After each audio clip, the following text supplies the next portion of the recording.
The sun comes up on America. Across open fields, small towns, and city streets, a new day begins. And here, we rise with it. This is where hard work meets headlines, where truth matters, and America wakes up informed. An interesting week. They all are. This is your country. This is your morning. This is Daybreak with Steve and Ivy Gruber. America, let's do it together. Love you, Ivy. Love you too. And it starts right now. All right, welcome to it. It is a Free Speech, Free for All Friday. Very exciting going into another action-packed day on the relentless pursuit of truth. That's what we do here every day, fighting for you from the foxhole of freedom. Three big things to know this hour. Number one, J.D. Vance, the fraud czar, says Maine is in the running for one of the worst states for fraud, and it all runs back to the same group of people, Somali immigrants stealing the American taxpayer blind. Number two, the Supreme Court has dropped the hammer on the U.S. trucking industry by allowing litigants to go after companies that knowingly have allowed illegal aliens that are unqualified to get behind the wheel of long-haul trucks. And number three, President Trump appears to be coming home with some significant promises from Xi Jinping on agriculture and oil purchases, among other things. But the real question becomes, will China actually honor the deals this time? Sometimes they do, sometimes they don't. Here's a peek at the kind of words from Xi to kick things off. A stable bilateral relationship is good for the world. China and the United States both stand to gain from cooperation and lose from confrontation. We should be partners, not rivals. We should help each other succeed and prosper together and find the right way for major countries to get along well with each other in the new era. Mr. President, I look forward to our discussions on major issues important to our two countries and the world, and working together with you to set the course for and steer the giant ship of China-U.S. relations so as to make 2026 a historic landmark. There you have it. Goes on, President Xi in a spirit of cooperation. So was President Trump. The problem for me is simply this. You can't trust China. You can't. They've got spies working against us every single day, right? The great news is it's free speech, free for all Friday, powered by the Patriot Mobile Common Sense Hotline at 877-310-9966. If you go to Patriot Mobile, use the promo code Gruber, you'll get your free month for free. First month for free. Free month for free? You got me. 877-310-9966. 877-310-9966. You're on, America. Let's start with Calvin in South Carolina this morning. Calvin, welcome to the program. Good morning, Steve. Good morning. Thank you for taking my call. Yes, sir. I have one question for you. All right. Do you think Fauci ever took the shot? Wow. That is a great question, Calvin. No. My first gut reaction is no. Why would you knowingly take that thing if you knew what was in it, if you manipulated everything? Because here's what we learned this week, Calvin. I mean, it's not a surprise to us. But as late as August the 12th of 2021, the CIA was ready to reveal and release information that it came from Wuhan. And everybody knew it. I told everybody back then during the program. I told everybody it came from Wuhan. There is no other plausible explanation.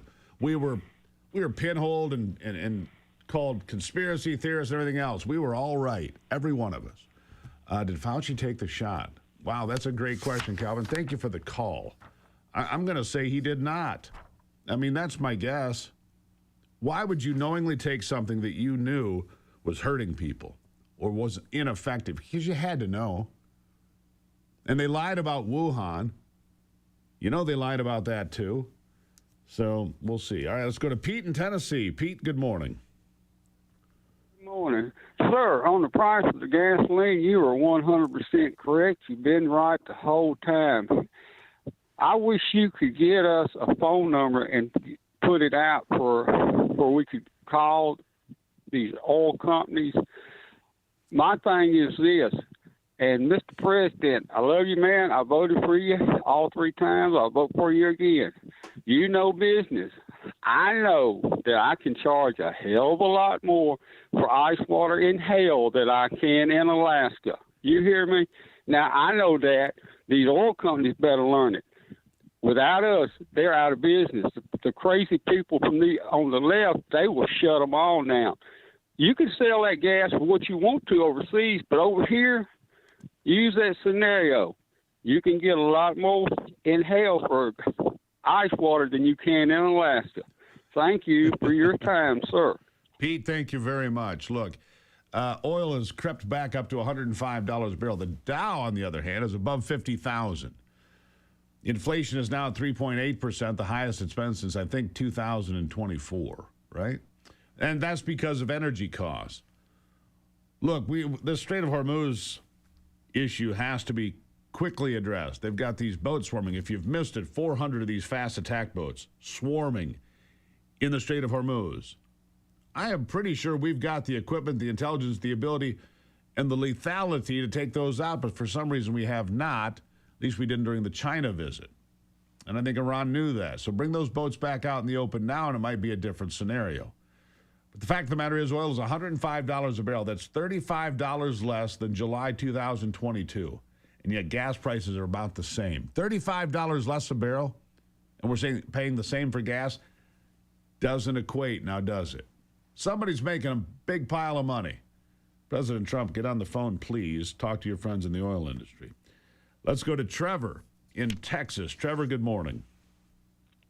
Yes, good morning. This is what I want to know, Steve. What happened with the indictments on this lowdown this Dr. Fauci that expired on the 18th of this week?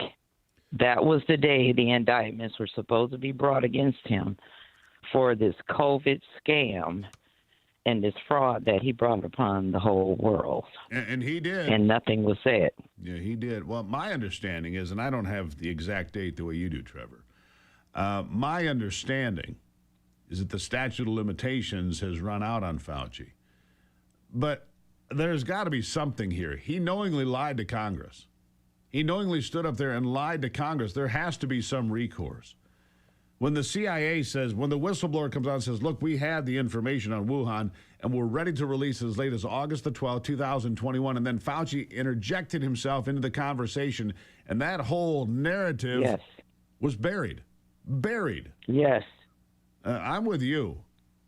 Look, we need accountability. And I don't mean seashells in the 8647 on a beach. I don't care about that. Give me real indictments for real crimes that really matter. This killed people. This killed millions of. This is ridiculous. It killed too many people. Well, if you missed it, we had a vax-injured young woman on this program earlier this week. She was in a clinical test, and she has been sick ever since. They knew. Oh wow. Yeah, she was on the program earlier this week. You can find that, by the way. Thank you for the call, Trevor. You can find that, by the way, on our YouTube channel. Most of the interviews we do, you can go back and find them. Go to Steve Gruber on YouTube, right? Become a subscriber for free. You can also get the Forgotten American podcast and a lot of other great stuff. QR code's on your screen. But that woman was vax injured. She was a guest here this week. You need to hear her story, all right? And I need to hear from you, America. 877-310-9966. Patriot Mobile's Common Sense Hotline. If you go to Patriot Mobile and use the promo code Gruber, a free month of service. So don't forget, YouTube first, then Patriot Mobile, and then I'll be right back.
So the Supreme Court, in a unanimous decision yesterday,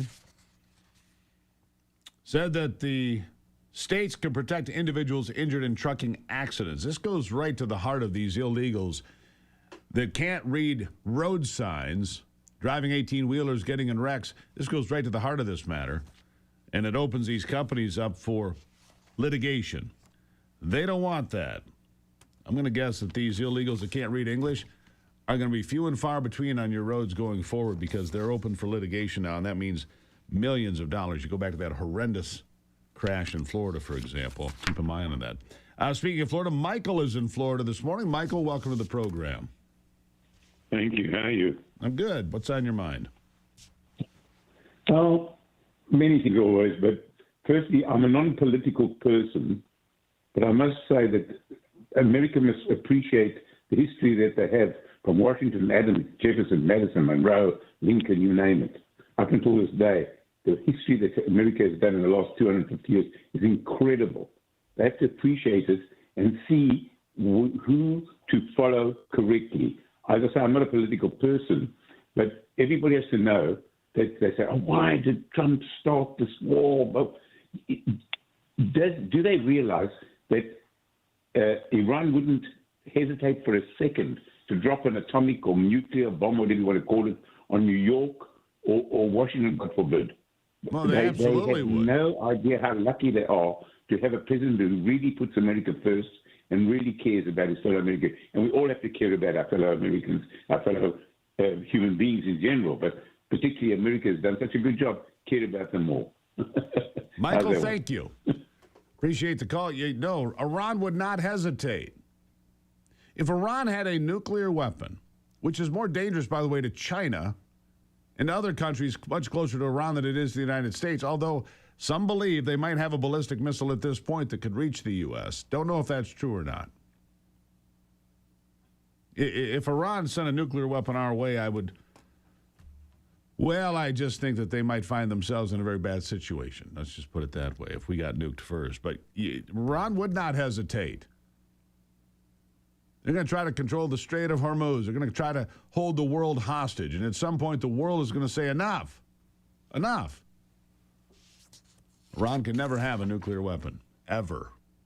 And to suggest that Barack Obama's plan would have created that scenario is insane. He gave them billions of dollars. They supplied money to terrorist organizations all over this world. I would like the war to wrap up, but I want it wrapped up properly. Properly. All right? Let's go to Ohio. Josh is there today. Josh, welcome to the program.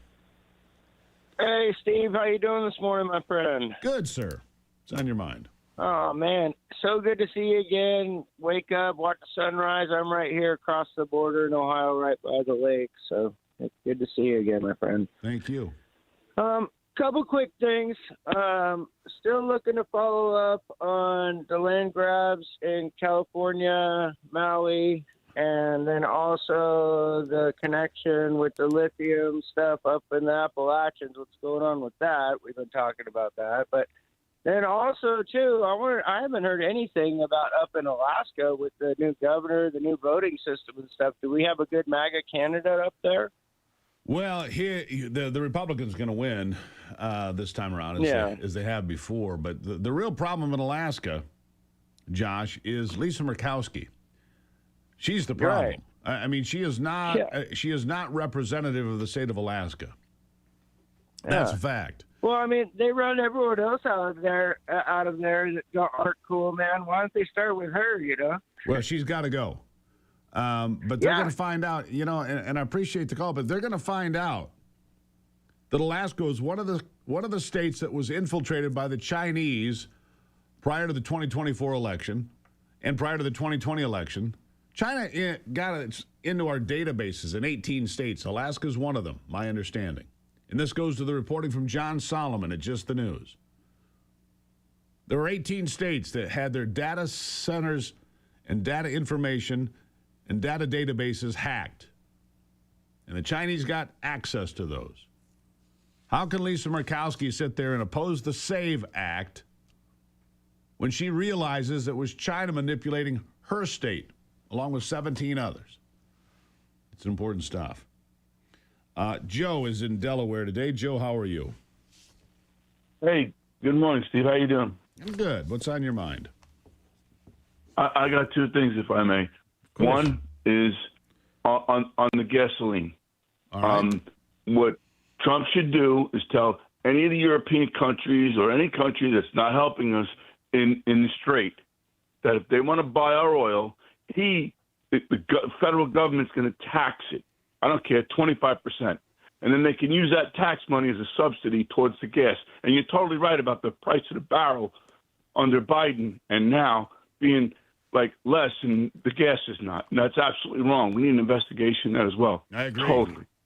I like your idea. If somebody comes to us begging for oil, let's say it's the UK or France, or maybe more importantly, Spain, who has been terrible in all of this. You want oil from the United States? There's a 25% surcharge on it. That's what it is, a surcharge. Not a tax, not a tariff, surcharge. And we'll just stick it to you. All right, let's go to Bill in North Carolina. Bill, what's on your mind? Steve, I've got a hot question for you. All right. It's a little bit back into the archives, but we were told that the Border Patrol and NICE were funded in the big, beautiful bill, and fairly recently there's a big discussion about funding NICE and the Border Patrol in Congress. What happened? Well, you're exactly right. My understanding is that those two agencies are funded to the tune of several $1 billion through the year 2029. But you're right, there was some discussion about funding for them during this extended Democrat shutdown. I'm going to look into it. We're going to find out. I'll look into it for you. Thank you, Bill. It's a good question. You know, I can't catch everything. I'm pretty good at fielding these balls, but every now and then one gets by me. I admit it. By the way, this is the original conservative TV talk program where we take calls from you, America. Free speech, free for all Friday. For 15 years we've done this. 15 years. Others try to say they're the first and the only. Hardly. Welcome to it.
Don't forget the Patriot Mobile Common Sense Hotline, 877-310-9966. We do it for 3 hours a day here every Friday, 877-310-9966. By the way, if you go to patriotmobile.com, you'll get a free month of service using the promo code Gruber. You know, I was thinking about this hantavirus here recently, thinking, you know, if I knew hantavirus was in my neighborhood, I wouldn't worry too much because I have these kits from the Wellness Company. These are great kits. This is the original one, the medical emergency kit. It's got antibiotics, antivirals, for something like the hantavirus, antiparasitics, and a whole lot of other great things in here. It's also got a book that tells you how to use everything, just in case of emergency, right? It's important stuff. They also have the contagion kit, the black box, right? And that is for something like the hantavirus specifically. They've got kits for kids, travel kits, first aid kits, best I've ever had. By the way, yes, I've used it a few times. Gravity always wins. But find out more at twc.health/Gruber. twc.health/Gruber. Get one of these kits and find out which ones are best for you. Use that promo code and you'll save at least 10%, maybe more. We'll find out when you get there. Let's get back to the phone lines now. Ellen is in Michigan today, my home state. Ellen, how are you? Yes, how are you today? I'm lovely. How are you? Good. I want to thank you for your existence. I want to thank you for your show. I love Ivy. Yeah, I wanted to let you know that I was floored by the information this morning on Securing America. He had a Chinese woman there, Z Van Fleet. And boy, did she confirm my belief that all these politicians are part of the problem, that they have been bought by China and they have a hold on our country. Does this surprise you? No, not at all. Not at all.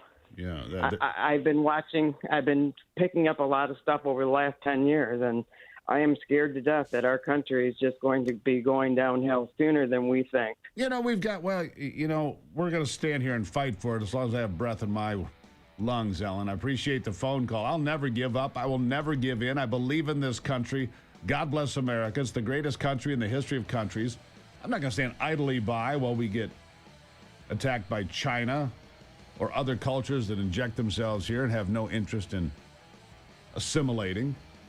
Great call, Ellen. Thank you very much. We'll take a break. And don't worry, Ivy will be here too. She'll be along, and I'll be back.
Welcome back to Free Speech, Free for All Friday, 877-310-9966. There are some things in this world that make me happy.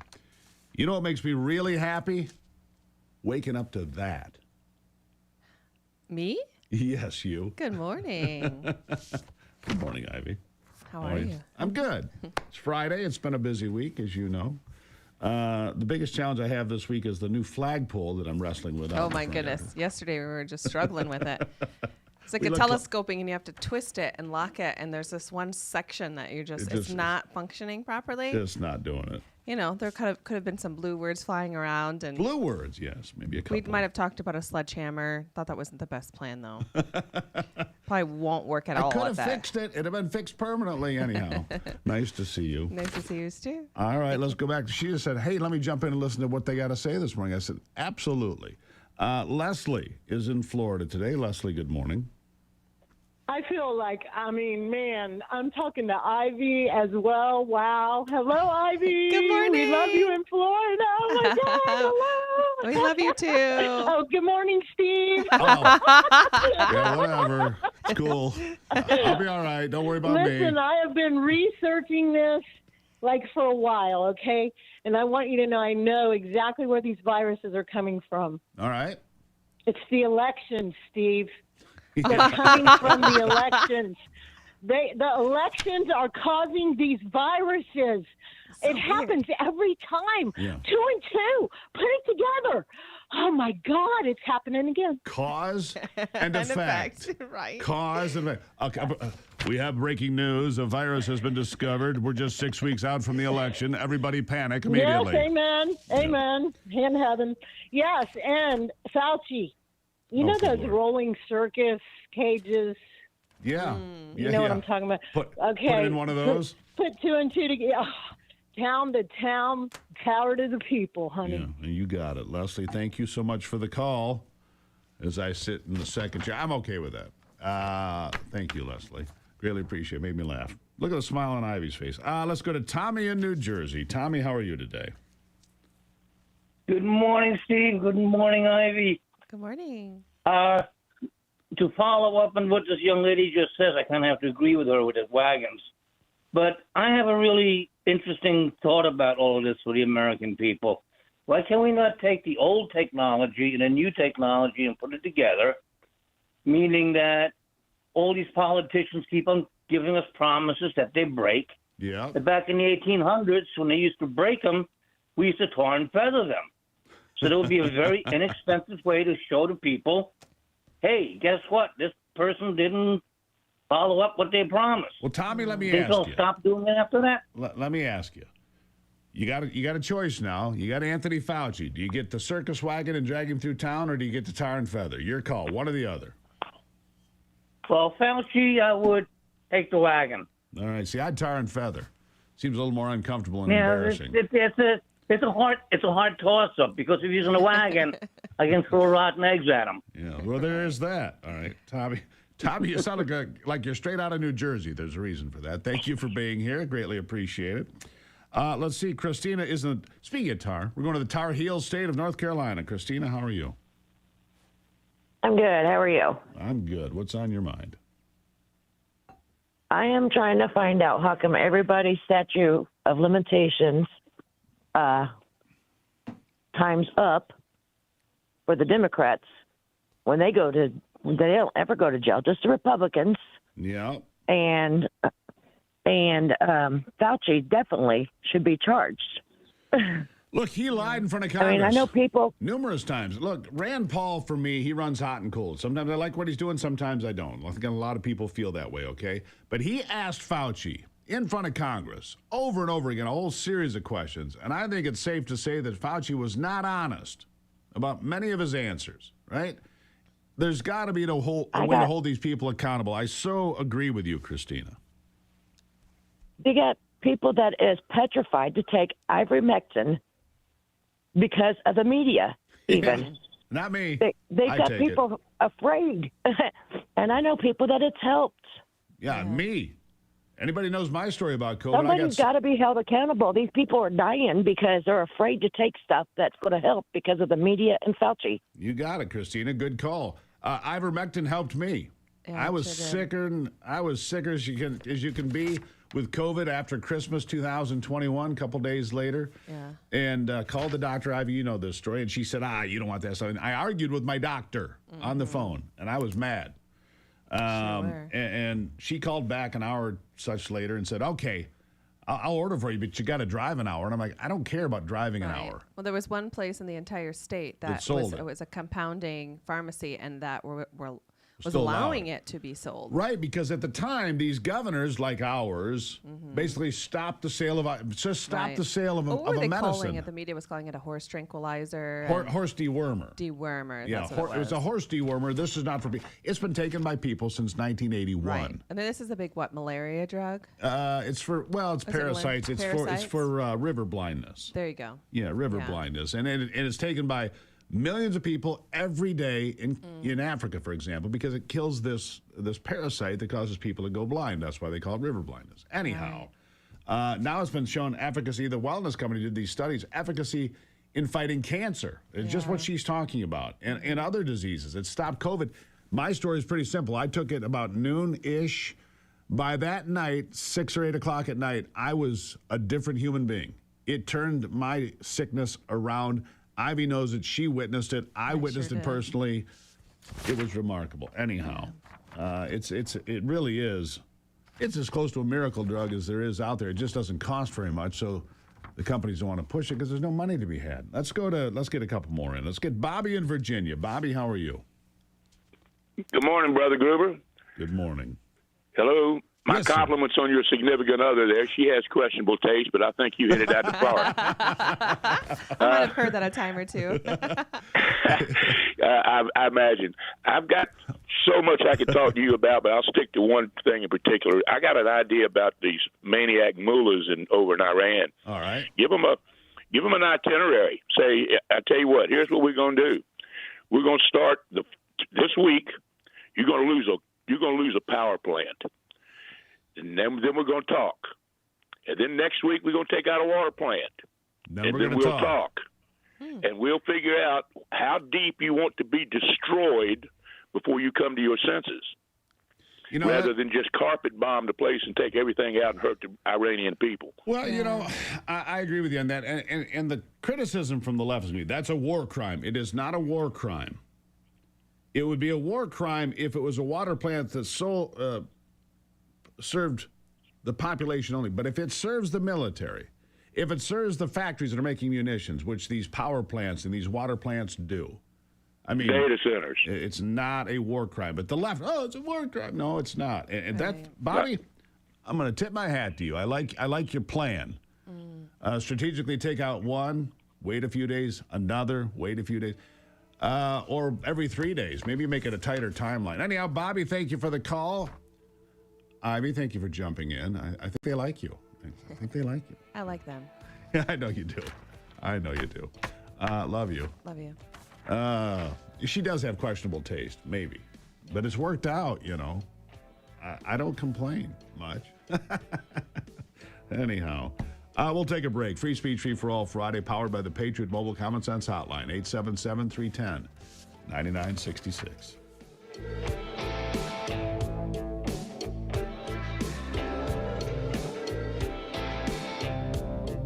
Hey, it's Steve.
next guest is a man I've gotten to know over the last few years.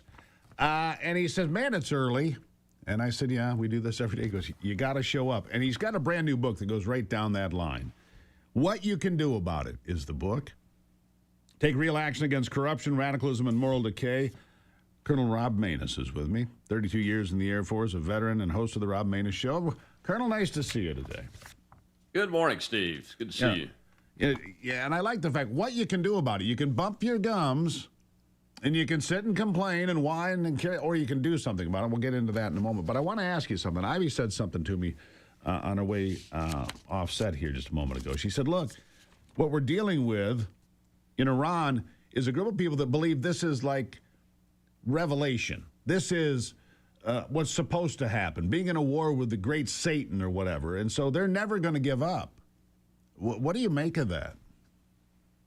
Well, the sect of Islam believes in the concept of the 12th Imam. And in order for the return of the 12th Imam to happen, an apocalyptic war, kind of like the Armageddon War described in the Holy Bible's Book of Revelation, has to occur.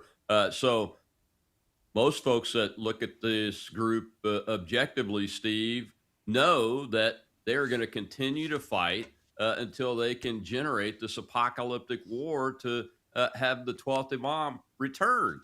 That's their stated goal in their religion, and they're religious fanatics. Fanatics to the level of, and you've heard me say it before, but I'm going to say it again, to the level of the German Nazi regime leadership. It's very, very similar the way the psychology of the leadership of the Islamic Revolutionary Guard Corps and the mullahs is working. It's a very, very striking parallel. And as I have said many, many times before, I appreciate the president's attempt to let them come to a peace agreement, but they're pulling his leg. They obviously are. And he even stated yesterday, we're watching them, rebuild some of the things, and we'll be able to take them out in 24 hours. And that's great. But if we don't put the pressure back on them, this is not going to end. Fanaticism. That's what you're talking about here, Colonel. Just absolute fanaticism toward a goal because they believe it's, I'll say biblical, but you know what I mean by that. Anyhow, they're not biblical for them. But and if that's true, then how do you stop it? Because here's the most underreported story of the week. Hundreds of fast attack boats swarming in the Strait of Hormuz this week. Hundreds, sometimes 400. We didn't do anything about it. Maybe it was because of the ceasefire. We have technology to take out these boats, don't we? Even if there's 400, I mean, a warthog coming low and slow can smoke these boats one after another like a video game, I would think, or some of the helicopters we have. Help me with the technology here. Why would these fast attack boats be flying all over the Strait of Hormuz? We must have an ability to eliminate that. We do have the ability to eliminate that. And as you've seen over the past few weeks, when they have struck commercial shipping or tried to strike our forces, we eliminate those boats. So that's really nothing surprising to me. The numbers being reported, I think, are questionable, though, Steve. Admiral Cooper was just testifying in the last few days, talking about these little speedboats and Boston whalers and those kind of things.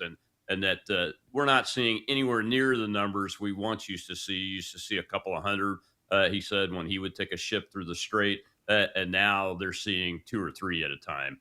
So those numbers are questionable in my mind from a factual perspective. But they're still there, and they're getting away with it. Unless they try to attack someone, then they're going to be removed. And we have plenty of technology and capability there in order to do that. And if there were 400 and they tried to attack something, we would eliminate all 400. All right, so let's go back to your first point here. We got a couple minutes left here.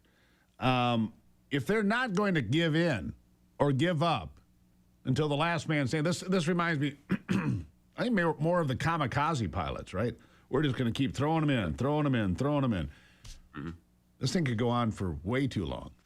But on the same token, they can't have a nuclear weapon. So if you were given, the opportunity, what would your plan forward be for the quickest, most secure outcome? Well, I would start kinetic operations up at a greater scale than we were doing a month ago. Okay. We've got to get back into this because they're obviously playing the same old games that they've tried to play. So they're still defiant, and they still think that the government still thinks that it can survive in much the same way that it has previously. So, time is up.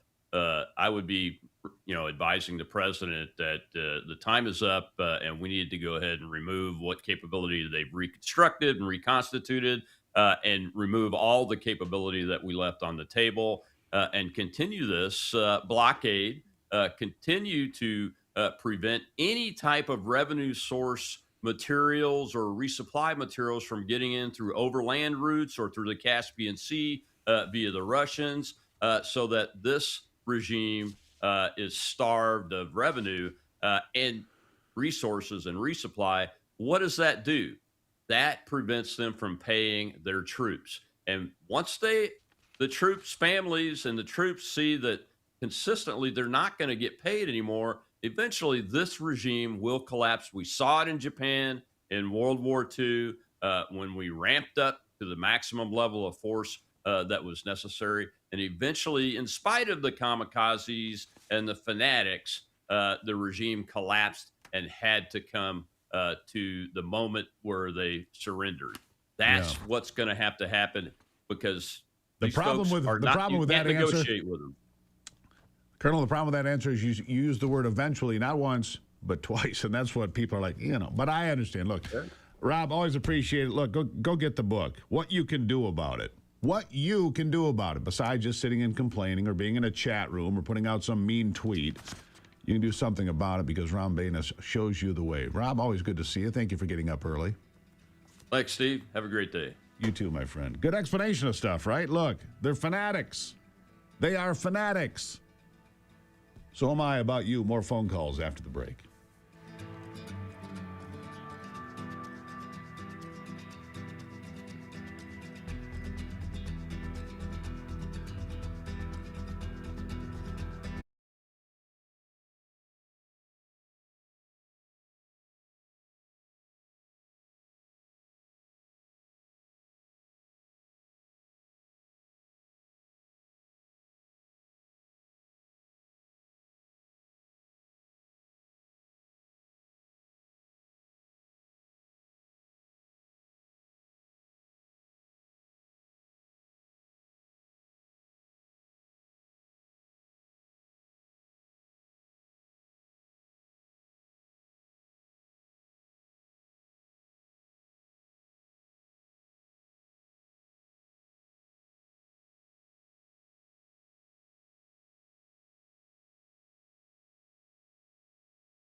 All right, welcome back.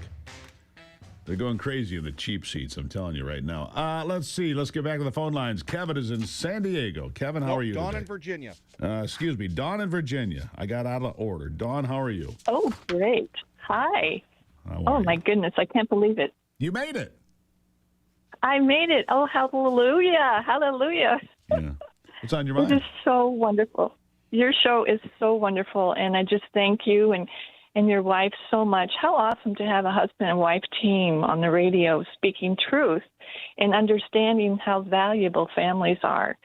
And I guess that's what I just want to say. I mean, we have a family of people who really believe in freedom and liberty and justice for all. For all. And For you know all. that number is actually growing, and that's because we're flapping our gums on the radio. Well, I'll give you that. Not only are we flapping, I'm sorry, I can barely hear you. Let me see if I can fix my sound. That's all right. You're right. We do believe in what you said there. That's why we put up a brand new 25-foot flagpole yesterday in the front yard. That's the way we live. It is. So it's important. Dawn, thank you for the phone call. She's right, by the way. We have to talk about it every day. You know, there's an increase in young men going to church by 15%. 15%. Young women up 3%. They're lagging a little bit behind, but up. Church attendance is up. God, faith, family, it matters. It's foundational. It's the principle of who we are as a country. So go to church on Sunday. Shake some hands. Even if you haven't been in a long time, take a moment. You'd be glad you did. If you deal with knee pain, joint pain, stiffness, especially when you're driving or sitting for long stretches, listen to this. You can't take a treatment bed with you, but you can take the QE red light therapy wand right in your glove box. Ivy has this thing. She loves it. This handheld device uses red and infrared light combined with proprietary quantum energy technology to target pain where it hurts. No pills, no appointments, just simple targeted light relief you can use anytime. And it's portable, real easy to use. QEstrong.com. QEstrong.com. Use the promo code Gruber. You're going to get this for under $100. Take it anywhere. I mean, those beds are pricey. The wand is less than $100. QEstrong.com. On a free speech, free for all Friday. We'll get back to the phone lines and you, America, in just a moment.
video here captured.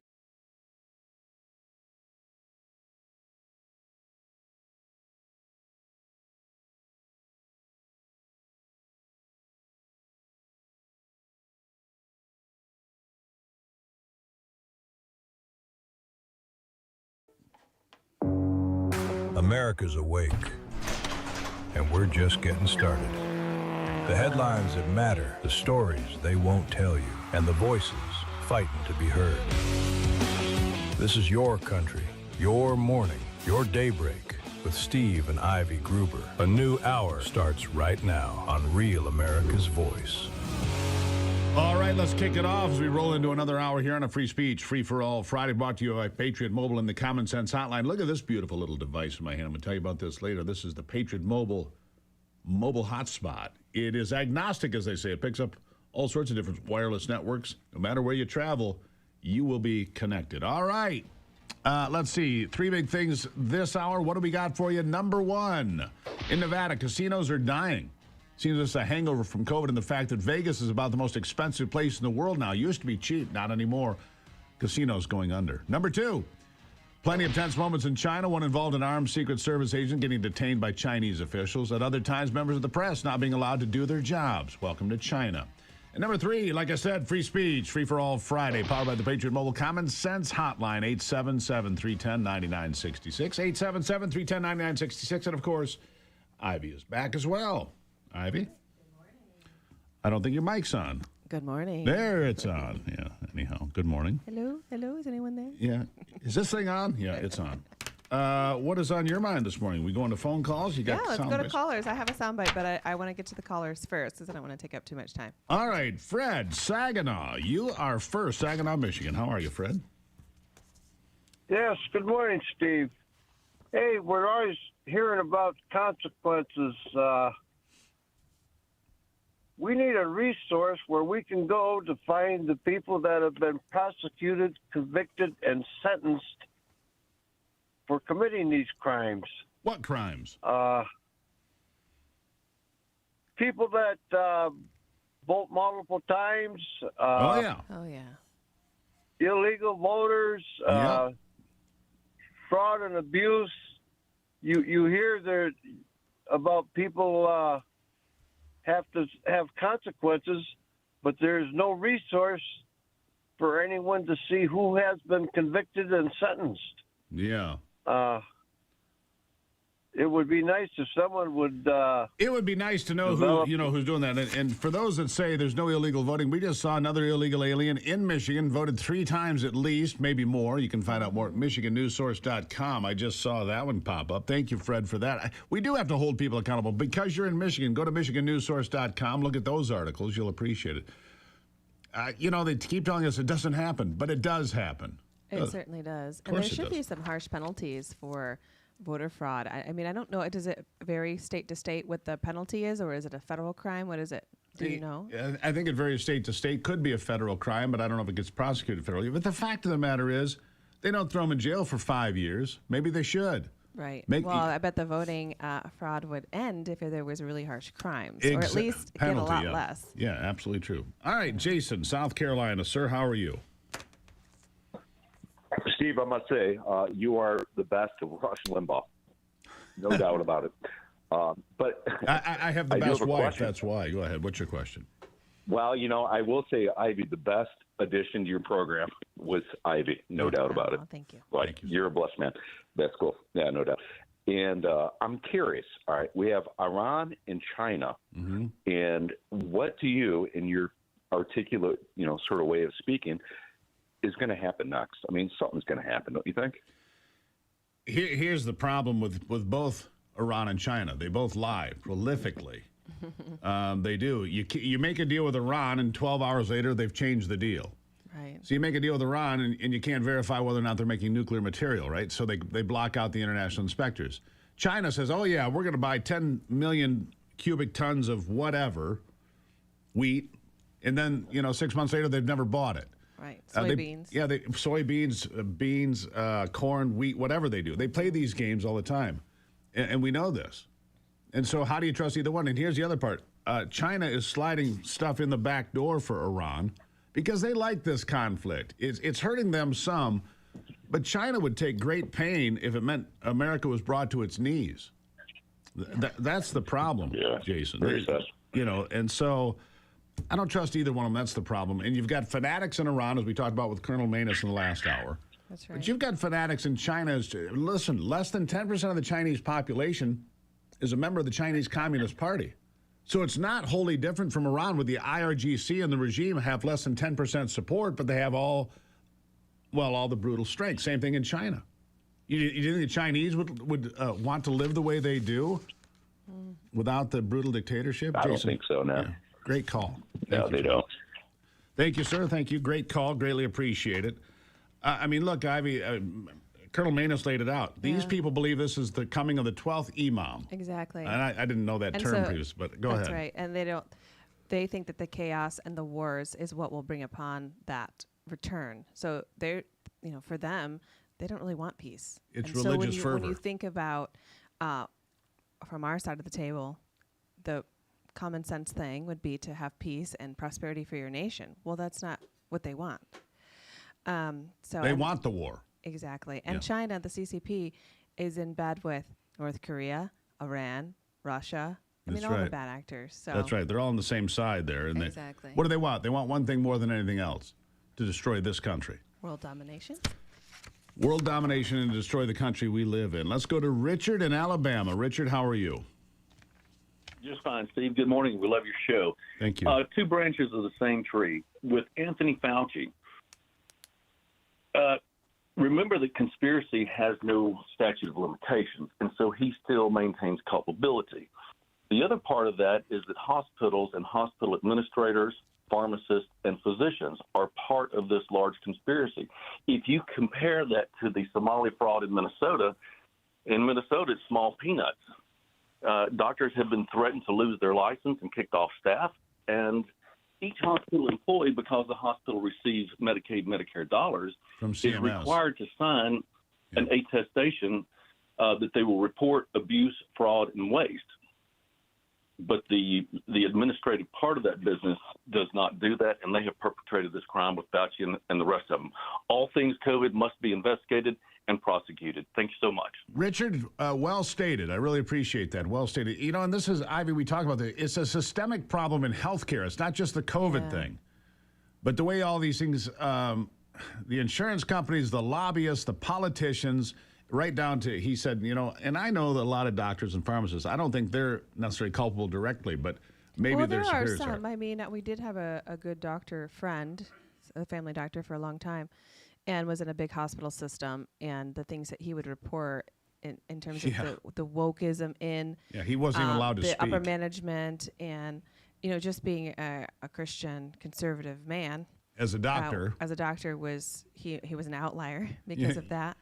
From where I said, I want my doctor to be a Christian. I want my doctor to have faith, and to say if he's going to put a scalpel into me, I hope he prays first. Go ahead. Yeah, and I think the reality is, we don't have a healthcare system that really promotes healthy living. That's right.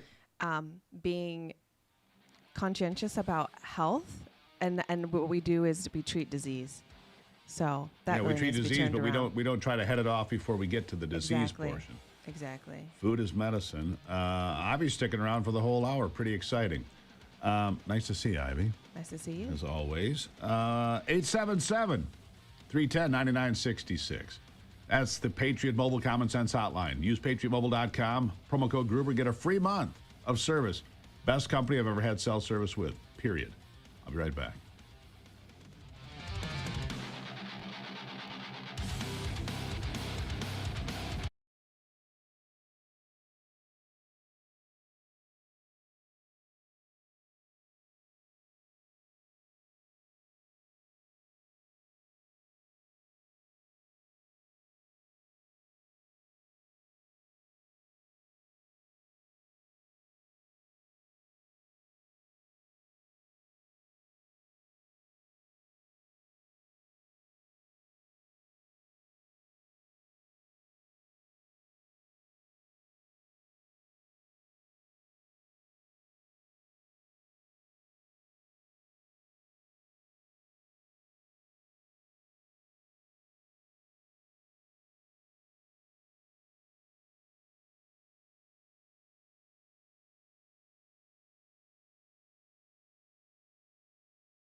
My next guest says he's behind enemy lines. Aren't we all? A lot of days, honestly. You know, you go out to the city to go shopping and you look around, you're like, what am I looking at? It's pretty frightening sometimes, but you keep fighting for it because this is America, my friends, and it's worth fighting for. My next guest is Mike Britton, co-founder of Artillery Tea. Mike, good morning. Morning, Steve. Thanks for having me again. Yeah, this country's worth fighting for, no matter where you have to hang your hat at night, that's for sure. Tell me about Artillery Tea. What exactly is the Patriot Starter Kit? I think you brought one along today to tell us about it. Tell us about your company, how it got started, and what you got to show us. Sure, yeah. We started this company because I started having trouble with coffee. I would have like 1 cup in the 10 in the morning. I'd be up until 3, 4 in the morning, even if I didn't have any more all day long. So I think it was just the type of caffeine that was messing with me. And so I wanted an alternative that had clean energy, but no crash, no jitters, none of the negative side effects of coffee. And so I switched over to tea, and it was almost immediate. The day I switched over to tea, my sleep completely regulated. I felt so much better. And so I started thinking, like, I wanted a tea that I can actually get behind, right? Like that stands behind a good cause or stands for something or is patriotic, something like that. And there was just nothing at all out there. No equivalents to the kinds like the Blackout coffees or the Black Rifle coffees, no equivalent for tea out there. And so that's why this got started. And we want to make sure that we make it easy for people to try our product. And so we came out with this new kit called the Patriot Starter Kit. We packed $72 of value into this kit, something we would normally charge $72 for. We want to offer it for $29.95 with free shipping. What you'll get is 5 of our sample packs of our top 5 flavors. That would include 30 servings total. You'll get a custom vinyl sticker. You'll get a precision brewing cheat sheet. I can tell you about that in a second. And something else called a tactical tea guide. So let's just be honest. You're a tea snob. All right, that's okay. You're a tea snob. You've perfected the product. Tell us about this brewing kit, because if you don't have the right technique, even if you have the perfect tea, you might not get to the ultimate place, right?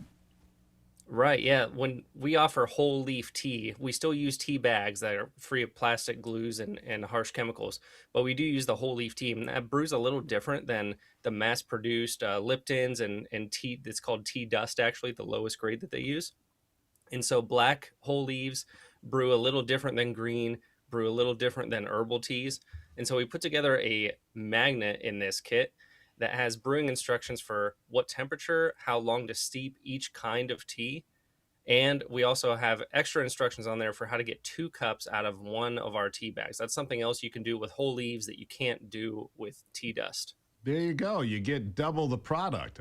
I mean, in effect, right? That's pretty cool. Now, if someone's watching right now, wants to grab their Patriot Starter Kit, what's the easiest thing for them to do? Because it sounds like a great plan.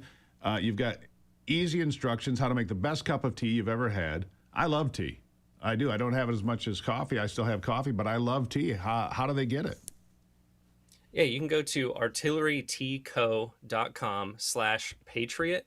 There's also a QR code right on the screen. You'll see a link to it right on the homepage of our website as well. There you go. Well, it's a great story. You're a guy who saw opportunity and you took it. And that's America, isn't it? It is, yeah. And we're blessed with the ability to partner with veteran and first responder nonprofits too. So a portion of every sale we make goes to help vets, goes to help first responders. We were able to supply service animals to disabled veterans last year. We're looking forward to doing something like that this year as well. Mike Britton, I tip my hat to you. I love American companies. I love American stories, and yours is a true American story. Mike, thank you for being here. Thanks a lot, Steve. All right, you can scan that QR code, by the way, that we have as well. Or you can go to Artillery Tea Company, artilleryteaco.com, artilleryteaco.com/patriot, and you'll get that deal. What a deal it is. Let's get back to the phone line. I like him, by the way. Let's get back to the phone lines. Let's see who's up first. I think it's Fred in Florida has been patient. Fred, good morning. Fred, are you there? I can hear myself in the background. Yes, I am, Steve. Good morning. Good morning. I love your show. I love Ivy. Yeah, so do I. Look, we got a situation over there in Iran. Well, they want a nuke. Well, let's in an imam. Well, you know what? Let's give them a nuke. A couple of strategic placed ones, and let's bring our people home. Fred, I appreciate the phone call. You're not the first person to say that. Probably not the first person to say that on Free Speech, Free for All Friday. I don't think that's going to happen. I understand the sentiment, but that would be taking a step that I don't think anybody's prepared for. Not even President Trump, not at this point. If Iran lobs a missile into Europe, might be a different story. If Iran lobs a missile into Riyadh, might be a different story. We'll see what happens with that. Let's go to Bonnie in Virginia. Bonnie, good morning. Good morning. Can you hear me? Absolutely. What's on your mind? Hey. So I'm wondering, there used to be a host on the morning show that did a segment on the auto industry, and it was really good. And I think the guy was out of New York, and I was wondering if you could bring back a segment on the auto industry. Well, I do live in Michigan, so cars are important here, and maybe we could do something on cars. Look, I love cars. Anthony loves trucks. We love vehicles in general, and so maybe that's a pretty good idea. I like the suggestion. Thank you for the call. All right. Greatly appreciate it. Thank you, Bonnie. Greatly appreciate it. All right, cars. Well, here's what we'll do. We'll put Anthony in a crash helmet, right? And we'll just put him out there and, let him go wild and see how the vehicle survives. Is it Anthony proof? Yeah, let's do it. You see, I knew you'd love that. We'll get a bulldozer, too. Well, I do still have, look, folks, I have a flamethrower that I've had in possession for a few weeks, and I haven't decided what to do with it yet. Ivy's a little worried, and I don't understand this. I put a gas tank on my back, and I have a thing shooting a flame 20 or 25 feet. What could possibly go wrong, right? Maybe we should torch a car, Anthony, just for fun. That's what I said. On live TV. What do you guys think? By the way, if you don't like to call in and be on the show, you can email me, and we appreciate your emails. SteveGruber.com. What should I burn? What should I burn? Can't burn a car, let's be honest. SteveGruber.com. You send me your suggestions, I'll read them. I will. Back with more calls right after this.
I am fascinated by this little device. It's the brand new mobile hotspot from Patriot Mobile.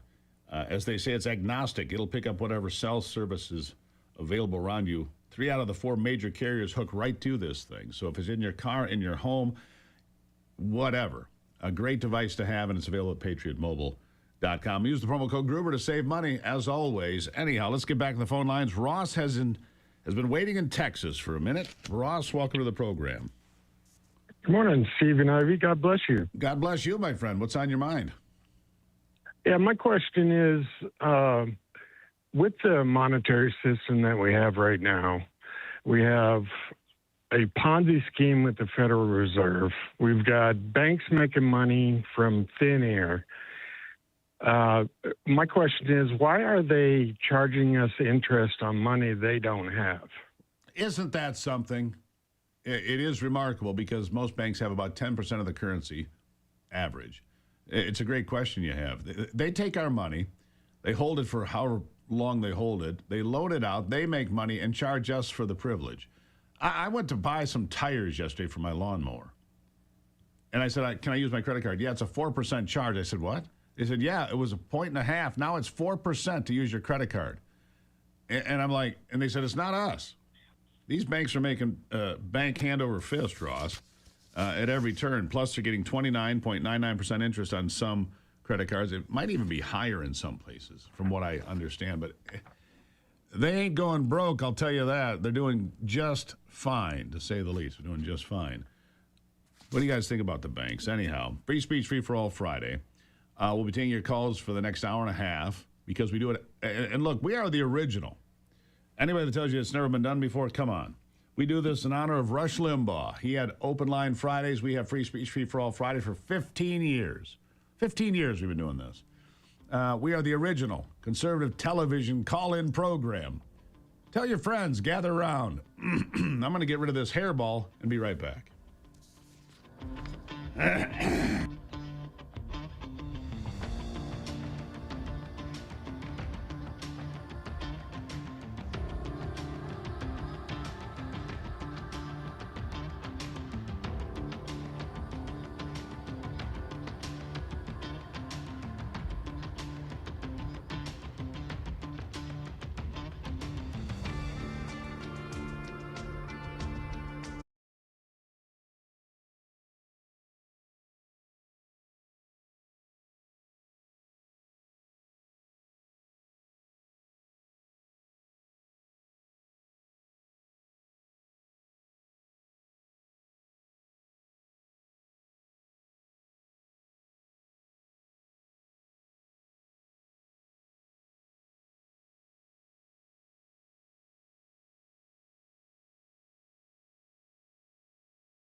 All right, I want to talk about two things with you today.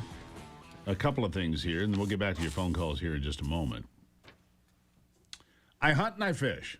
So does Ivy. You guys know that. And yes, she catches bigger fish than I do. And you know that, too. Thanks for rubbing it in. And I want to talk about invasive species, because invasive species really are in the eye of the beholder. Some can be beneficial. Some can be incredibly destructive. And I say that because the rainbow trout is from California, but it's spread all over the world now. It's an invasive species by definition. So is the pheasant from China, of course. But I love to pheasant hunt right here in Michigan and elsewhere. My next guest, Congressman Tim Walberg, he feels the same way. He likes to hunt, he likes to fish, ride his motorcycle too, but invasive species of other sorts can be really damaging. Congressman, nice to see you. Good to see you. I'm glad you want to hunt and fish, and makes me seem like I'm normal. Well, you are. Trust me on this. But you look at some of these invasive species into the Great Lakes. The Asian carp, for example. These are the carp that they see on the Illinois River when people are driving the boats and they come and, they're jumping into the boat and people get injured and bad things happen. That fish is a problem, as are other invasive species in key ecosystems like the Great Lakes that you and I have the great blessing of being right in the middle of. So some invasive species can really wreak havoc, can't they? They really can. And once they're here, it's hard to eradicate. And then, of course, when you're dealing with animals, fish and the like, then you have the challenges with the, as we affectionately know them as the tree huggers, that end up hurting the trees and end up hurting the species as well, because they don't understand the natural order and natural selection as well. But yeah, we have problems with that. I've got legislation, hopefully will be moved out of the Natural Resources Committee very soon, dealing with the cormorant, the birds that we who are fishermen on the Great Lakes or fishermen, and they're everywhere, and we've protected them. And now if this bill passes, we'll be able to manage them, and they won't be eating millions of pounds of fish. I think they eat their own weight every day or a bit more. That's how much cormorants eat. Now, they're not a very big bird, but they're everywhere. You go to places along the Great Lakes where they never existed, and the sky turns black with them sometimes. It's a black bird. It is a fish-eating machine. You're right about that. Well, on the Great Lakes, the charter boat captains just hate them. I mean, they're eating the perch, they're eating the walleye, fry, and just decimating the ability to know that we can manage walleye and perch and the rest and have decades of wonderful opportunity for fishing for families, etc. But the impact economically is a huge challenge too. So while we don't want to eradicate the cormorant, yet to control them in such a way that we keep the rest of the species functioning well in the Great Lakes, streams and rivers, etc. I might be on eradication. I might be all right. So I know you've been talking to Secretary Burgum, the Interior Secretary, about this because it's a big concern. And it's not just the Great Lakes. These things have migrated all over, and they're everywhere. Smaller lakes are just getting wrecked too. What are you suggesting? A season on this bird? What are you thinking? There'll be a season, and it'll be given an opportunity for a 5-year evaluation every 5 years of how it's coming. But yeah, there'll be a season. There'll be opportunity to certainly take those birds. I don't understand that they're good for anything as far as eating, but certainly for duck hunters like myself out there to be able to have a chance to take a cormorant and really manage what goes on in our ecosystem will be good, because I know then that they're not swarming over fish hatcheries and rivers and streams all across this country, out across the Great Lakes, but also into the salt fishery areas as well. So it will be, I think, something done that is appropriate, that the state and the federal government will work together on, but it will allow us to begin to bring down the populations. Even native species need to be managed. Teddy Roosevelt laid out the most ingenious plans for game management. What we do in America is the envy of the world when it comes to managing game species, and non-game species for that matter, because money from hunters and fishermen go to protect the habitat for things like the Kirtland warbler, an endangered songbird in northern Michigan that was almost gone and now has made a remarkable comeback. You look at the bald eagle, what a comeback. You look at all sorts of examples, and you look at the wolf. This is one that's very contentious in Michigan because the wolf population, people don't realize this. More wolves in Minnesota, Wisconsin, and Michigan, just over 6,000 is the estimate. I think the number is actually higher, but that's what they report officially. More wolves in this part of the country than in the western United States. And people in places like Michigan's UP They want the wolf controlled. And you go back to the people you refer to as tree huggers. Oh, no, you can't touch a wolf. You know, they're here. They're destroying deer hunting. Deer hunting in the UP and in parts of this country have been eradicated by the wolf. You listen to people in Montana and so forth where the wolf was reintroduced. Their elk herds, their moose herds, decimated in some areas. Controlling the population is important, isn't it? Absolutely. And then you see that they impact upon the cows, the livestock that That's right. Our agriculture community are growing as well. So there has to be a management that goes on. And no, we don't want to, in most cases, eradicate totally. It's beautiful to see a wolf, but it's beautiful to know that wolves are in control and they're not feasting on our property and causing the problems that are there. Michigan can handle this. We can manage effectively, and there's nothing worse than seeing a deer population brought down as a result of the front end of cars. That's a gruesome way for a deer to be taken, as opposed to a well-placed shot, whether it's a slug or whether it's a rifle shot, a much more humane way to handle it, and then that goes to food, as well as the tourism industry with economics. Absolutely. Congressman, and do you think, just with the tree huggers, does your legislation to manage the cormorant, does it take legislation or just a decision by a government agency? It takes legislation to give the government agents a push to do what they need to do. And most of them are saying we need this and we're willing to do it. But we've left the cormorant in the place of trying to restore them from a time when they were, I guess they were endangered, but we let it go too far. And now they're endangering other key populations. And so it's time to manage appropriately. We can do it all. We can hunt doves as well. I'll probably get in trouble with some of your viewers, but Ohio is hunting our doves that we send to them. We ought to be using that as well. So these are things that, you got to look with common sense. Look, the dove is it's the number one game bird in the world. In the world is the dove. Number one game bird in the world. And Michigan is one of only two states, that don't allow a dove season. So, that's where we are with it. And I agree with you. And they're tasty. Yeah, they are tasty. Small. Why would you eat that? Why would you eat a shrimp? Come on now. Congressman, always appreciate seeing you, sir. Have a great weekend. You as well. Enjoy Pure Michigan. Thank you, sir. Look, he's right about what he said there. Doves, number one game bird in the world. If you did not know, now you know. Here's something else you need to know. I slept like a dream again last night. Why? Ghost bed. I keep telling you, but I'm telling you, folks, I keep getting crowns day after day with my Oura ring telling me I slept great. You know why? Because I slept great. The Ghost bed. Thank you very much. American made. It's a sleep experience you're going to want to try. You can try it for 101 nights, no risk. An American-made bed system that is, well, it's just terrific. I mean, I love it. You can find out more at ghostbed.com. Ghostbed.com. Use that promo code Gruber for the Memorial Day sale, plus an extra 10% off. Ghostbed.com. Promo code Gruber. You're going to thank me, and when you do, send me an email. Thank you. I'll be right back with more calls.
All right, here we go. You know, if these folks could hear what goes on in the break, they would be greatly entertained like I am. Holy Anyhow, bloopers. good Lord. Ivy's back. Ivy. Okay, it's great news for us. 82 degrees tomorrow. Woohoo! Yeah. It's been another cold, wet spring around here. I mean, it was good for a while, and it's just a teaser, and then it comes back to cold, wet, whatever. Yes. But the And tomatoes folks, are going in. Finally, the last of the snow in the upper peninsula of Michigan, the Calumet Weather Station, should be melting away today. Wow. There you go. The very last of it, because I follow one of those Facebook pages for Yeah. the Calumet Weather Station. Yeah. And as of 2 days ago, they still had small piles of snow here and there. One of them was like 6 inches deep, but it's going to be warm up there, like 70 Well, they had a degrees. wild winter up there. You know, they had feet of snow. Maybe the wildest winter they've ever had up there, and that's saying something. You know where they didn't have snow, Ivy? Where? South Carolina. That's where Joe is this morning. Joe, welcome to the program. That's a pro move. Nice job. Pro move. Joe, how are you? Yeah, well, first of all, my family up on the UP, they say every winter's wild up there. Yeah. Sure is. So you know what it's like. Yeah, anyhow. It's on your mind. Spent one winter there myself. Yeah. Number one, God bless you and your show. You're a great guy, but you punched way above your weight with Ivy. I can't argue. I get Y'all it. were doing all that talking about Fauci earlier. Yeah. I'm going to tell you straight up, and you can check my facts. This is how you put Fauci in jail. All right. You call him before Congress for one of those committee hearings. You swear him in, put him under oath. There it is. He cannot take the Fifth Amendment because he has a pardon. If he doesn't admit to all the stuff we know we already know he's done. If he doesn't confess to all of it, then he's lying before Congress, and pardon doesn't cover that. Not new crimes. Interesting. There it is, Joe. There you go, Joe. That's it. You know what? I'm calling my people today. Get him in front of Congress. Swear him in. He's been pardoned. He can't plead the Fifth. He has to answer the questions, and he has to that admit. would be just, to me, interesting to know what the truth really is. And Wouldn't that be? Well, one, would he actually tell the truth? It's really the question. Well, that's, Joe, that's brilliant from the Palmetto State today. Thank you for the phone call. I am going to call some people today. Get him in front of a committee. Make him tell the truth. And if he doesn't tell the truth, boom. Gosh, I like that a lot. That's going to make my whole day. All right, let's go to Dee Dee in Kentucky. Dee Dee, how are you today? Hello. Hello. Thanks for taking my call. Yep. I want to. I have a comment on. I think the fraud is so big, and that's why nobody's been accounted for it. I think it's so big, it goes from the government of the United States all the way to the United States Supreme Court. I think it's so big that they can't arrest everybody. That's my comment, and thank you for taking my call. Dee Dee, thank you. Yeah. You see, and she's not wrong. I Well, mean, there's fraud being revealed, it seems like every day. every day. And not just little hundreds of millions of dollars of fraud. Billions. And I'm saying in each case that Well, comes that's right. to light. J.D. Vance was in Maine yesterday. He said, Minnesota and California have the gold and silver medal. He said Maine easily competing for the bronze medal in fraud. And look, Maine's a small state. And he was there yesterday talking about fraud, and he exposed more fraud there yesterday. Look, this is a systemic problem across the country. I mean, if Minnesota's a mark, a good one, the federal government's bigger. California's a good mark, the federal government's bigger. And so you Imagine look at... if we can get all of this fraud actually cleaned up. Wouldn't that be amount something? of money that would be saved is incredible. Well, the money that's actually supposed to go to a hospice or to an elderly care people facility. Who really need it. Or an autistic child. Right. Wouldn't it be nice for the money to go there? Absolutely. I just saw, what was it? Just the News had released a report, something at the tune of $300 million for Medicare fraud that was revealed in one state. I don't recall it offhand. Just one state after another. It's ridiculous. And then what Doge is doing and has been doing in Well, the federal government. And Doge is still alive, folks. Yeah, it just they're got still working. It got decentralized. It's not one single office. It's in every agency now. Let's go to one of my favorite states where Ivy would kill more pheasants than I would.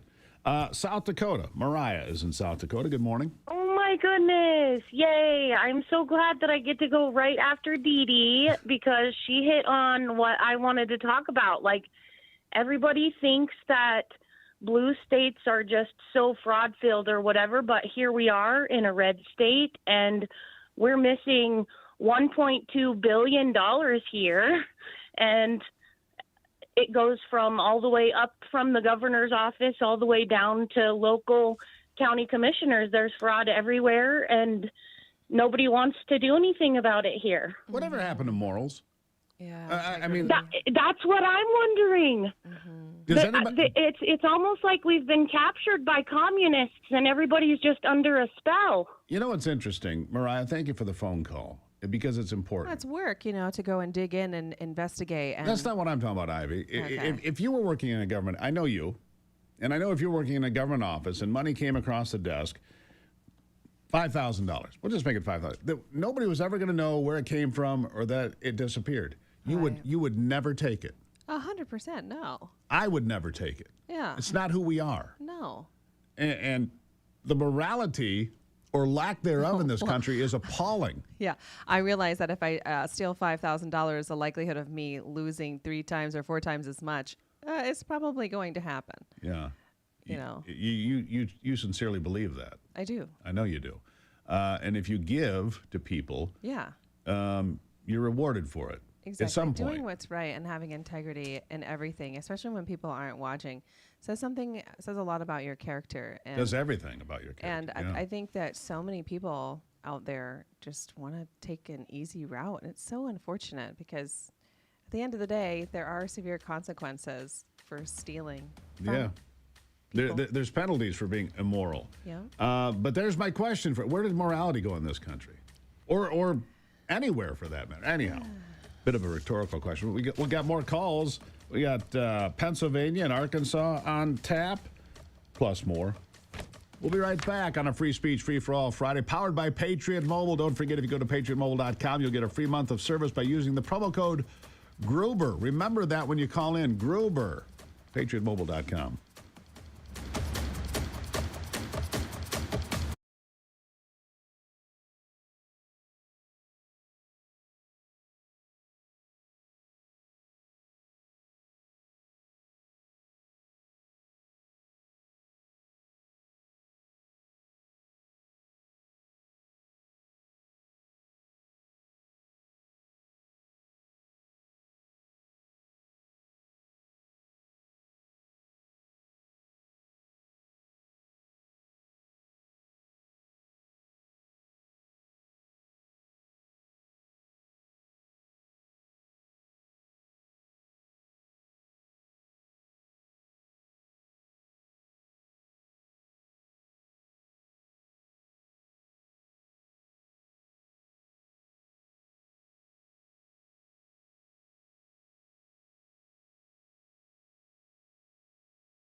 All right, we put Brock on the injured reserve list for a moment because I want more of your phone calls. He's on the IR till further notice. We're going to Kathy in South Carolina. Kathy, good morning.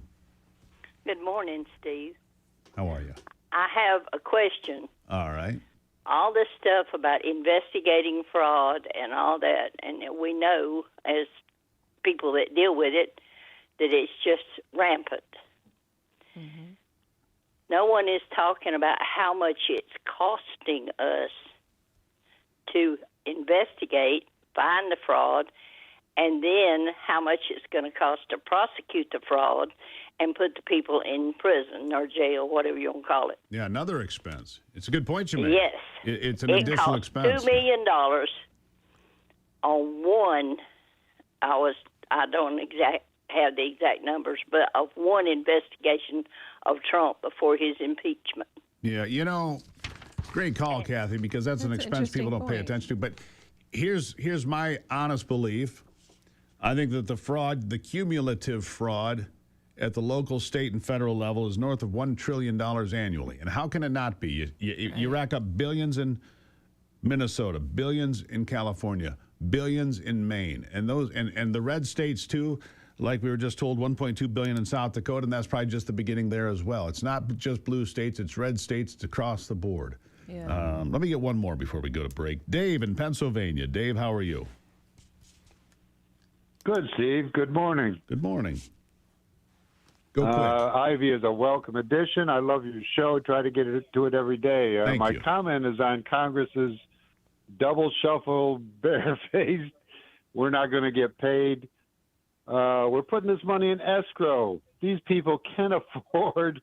I'm a small contractor in Pennsylvania. I could afford a month or two if I knew it was coming on the back end. Yeah, that's right. I love Senator Kennedy.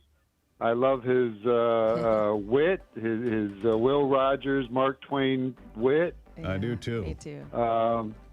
But he really pulled one over on us. Oh my gosh, we're not going to get paid. Yes, you are. They all get paid. You're right, Dave. I got to run. I'm sorry we're up against the break. Greatly appreciate it. He's right. We can all make it a month or two or three if you knew you're getting a big lump sum at the back end. Ivy, I got to run. Love you. Love you. More straight ahead. Thank you for being here on a Friday.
America's awake, and we're just getting started.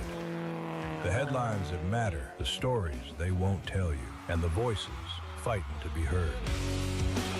This is your country, your morning, your daybreak with Steve and Ivy Gruber. A new hour starts right now. And welcome to it as we jump right back into it. Glad to have you on board for this Free Speech, Free for All Friday. Three big things this hour. In Michigan, a battle over who gets to oversee the midterm elections, you see, because the Secretary of State, Jocelyn Benson, Democrat, running for governor. Lawmakers say, well, she shouldn't be in charge of the election if she's on the ballot to be governor. Don't disagree with that. Here's a bombshell report number 2. A non-citizen rapist from Iran voting 3 times in Michigan elections. Unbelievable. We'll get to that. And number 3, it is Free Speech, Free for All Friday. The Common Sense Hotline provided by Patriot Mobile, 877-310-9966. Ivy's back in with us as well. Ivy. Good morning. Good morning. Nice to see you. It's going to be a great weekend. It sure is. Yeah. It's Friday. It is. Glad to have you here. Let's go. Night. Yeah. Date night. That's right. It is. Where are you going? I'm going out with my boyfriend. Yeah. Yeah. Oh, she is. His name is Steve. Oh. Very does exciting. Steve know about this, or does Steve not know about this? Doesn't matter, but Steve's paying for it. Yeah, right. exactly. Fair enough. You walked into that one, okay? Bam, like a rake. Let's go to Danny in Arkansas on the Common Sense Hotline. Welcome to Steve, it. Good morning. Good morning.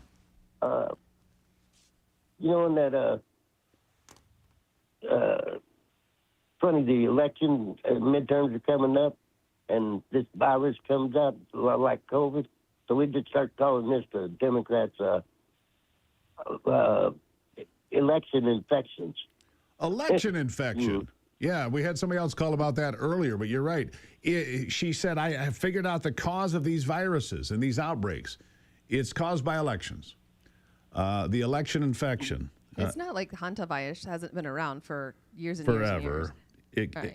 Pretty sure James Caan, the Academy Award-winning actor who died, 2 years ago, whatever, died of this virus because he had rodents inside his house that carried the virus. It's not easily spread. It's not new. But they pop these things up in election years. I think you're right, Danny. I think you're right. The election infection. I'm stealing that line, by the way. The election infection. Let's go to Martine. What are you laughing about? That was Martine. good. I like that. In Georgia. How are you? Hey, how you doing, Steve? I don't know if you remember me or not, but it doesn't matter. I still think Trump has some really bad advisors. Some of the Obama probably people sort of hanging around giving him advice. And let me give you an example of what I'm talking about. I know you heard about Trump he's saying he wants to go dig up all the plutonium that's in the ground in Iran. Correct. That is the most stupidest thing you can do. And there's a cheaper way of doing it because that costs trillions and trillions of dollars to get that all done. Plus, it's going to get contaminated. You got to get disposal. It's just crazy to even think about doing that. But the reason they're doing it is because they're trying to cover up what's really in there. What's and I really can't tell you online. I'll email me back and I'll give you the details. I can't say it online because they're always at my door. They're listening to me. I call I'm almost on every rap show. I was the chief engineer for the Department of Energy. People don't know the Department of Energy is the ones that actually produce the nuclear material. That's correct. And I was the chief engineer. And I know it from cradle to grave. And I exposed something that made me a political prisoner. And I don't want to talk about it. But still, the point is he still has some bad actors in his cabinet or in his staff. He needs to get rid of those. I wish he put me on his staff. I've been trying to get on his staff so I can expose these guys and get into the bottom of the truth, kind of like what Trump did with Doge. I think I can do it. There's a lot of good I can do. I wish he'd get me on that team. All right, Martine. Well, I'm going to look for that email. You can email me as well at stevegruber.com. I'll look for it, Martine, and I'll see what I find out. All right, let's go to Angela, Long Island, New York. Angela, how are you? Good morning, Steve. It's a wonderful show with you and your beautiful wife. I just have 2 points that I wanted to bring up. Can't we privatize the TSA and then it can't be held over our heads by this crazy Senate? Well, it used to be a private operation. And why shouldn't the airlines pay for it? Why do we pay for it? right? I mean, the airlines True. will scream and kick and scream, but they used to be the ones that paid for it. And so why not? So why not go back to that? And they cannot be doing this nonsense, holding this stuff over our heads, and all of these people that are not getting paid. What a disgrace. And the other point I wanted to make, I'm looking at a lot of stuff going on in New York where they're going against the big money makers for taxing. Yeah. And if people, perhaps, I don't know if they have not learned it in school, but that's the battle cry of communism, tax Sure the rich. is. Attack in the the rich. meantime, when the rich leave, all of these people that are benefiting from their taxes They are lose just out. losing what's paying for their life. Absolutely true. Angela, thank you for the phone call. You're spot on.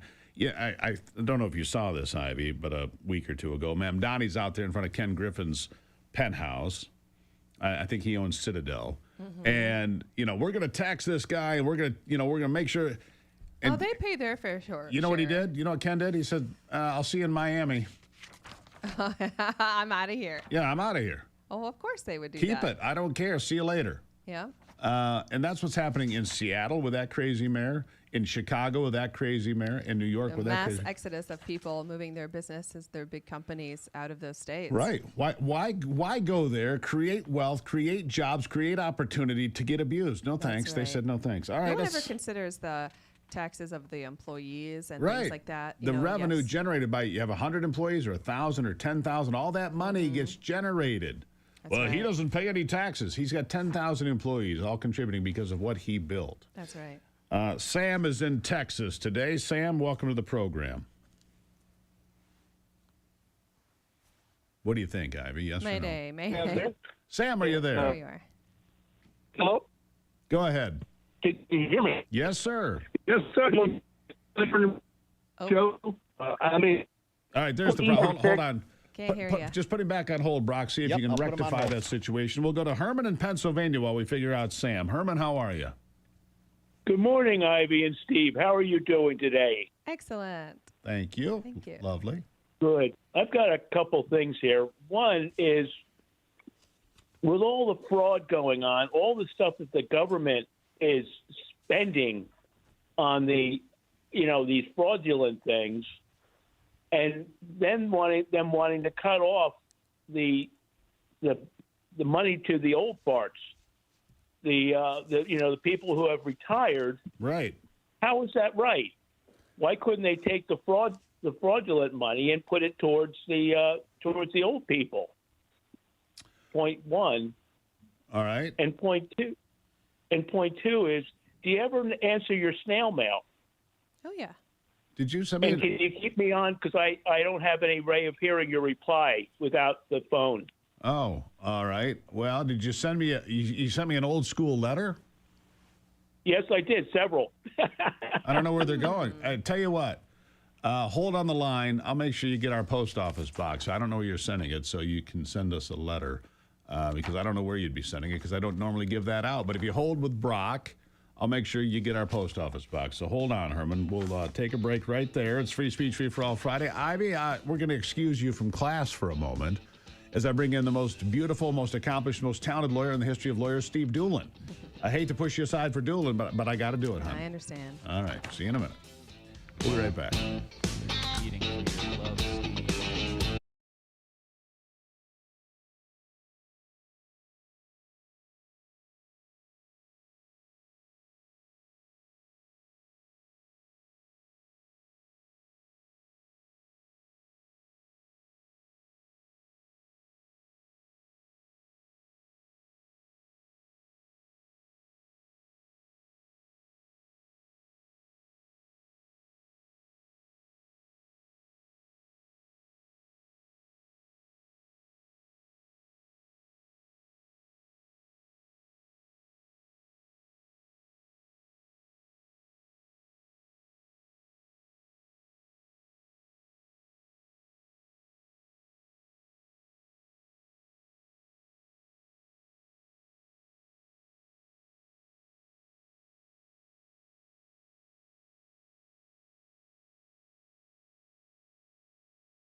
All right, welcome back to it as we bring in the most talented attorney and the most good-looking, incredible, best accomplished attorney of all time.